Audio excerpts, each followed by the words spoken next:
আসসালামু আলাইকুম। প্রতি বছর মে মাসের এই দিনটি আমাদের পরিবারে আসে এক বেদনা বিধুর স্মৃতি নিয়ে।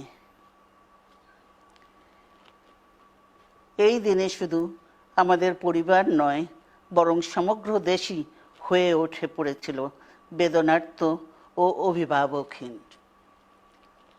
আমাদের প্রিয় মাতৃভূমি বাংলাদেশের জন্মের সাথে জড়িয়ে থাকা এক অবিচ্ছেদ্য নাম শহীদ প্রেসিডেন্ট জিয়াউর রহমান, যে চট্টগ্রাম থেকে স্বাধীনতার ঘোষণা করে তিনি এ দেশের সাথে তার নাম অবিচ্ছেদ্য করেছিলেন।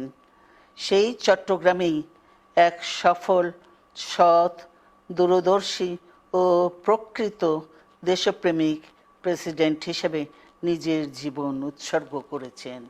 এদেশে গণতন্ত্র, স্বাধীনতা, সংবাদপত্র ও বিচার বিভাগের স্বাধীনতা, স্বনির্ভরতা ও উন্নয়ন এবং নিজস্ব জাতীয়তাবাদ সৃষ্টির অনন্য রূপকার শহীদ জিয়া, যে গণতন্ত্র প্রতিষ্ঠা আর সার্বভৌমত্ব রক্ষার লড়াইয়ে তিনি শাহাদাত বরণ করেছেন, সেই গণতন্ত্র নিরবচ্ছিন্ন যাত্রা আজও বাধাগ্রস্ত হচ্ছে প্রতি পদে পদে। খুব শীঘ্রই আমরা বাংলাদেশকে গণতন্ত্রে পুনঃপ্রতিষ্ঠিত দেখতে পাব। এই হোক শহীদ জিয়ার শাহাদাত বার্ষিকীতে আমাদের অঙ্গীকার।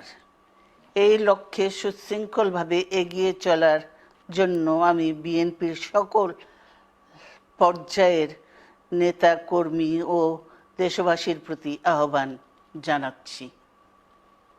মনে রাখবেন, সবার জন্য গণতন্ত্র ও উন্নয়নের মাধ্যমে সকল সমস্যার সমাধানের যে রাজনীতি শহীদ জিয়া রেখে গেছেন, তা বাস্তবায়নের মাধ্যমে তার প্রতি শ্রদ্ধা জানাতে হবে। আমরা তার বিদায়ী আত্মার মাগফিরাত কামনা করছি। আল্লাহ হাফেজ। বাংলাদেশ জিন্দাবাদ।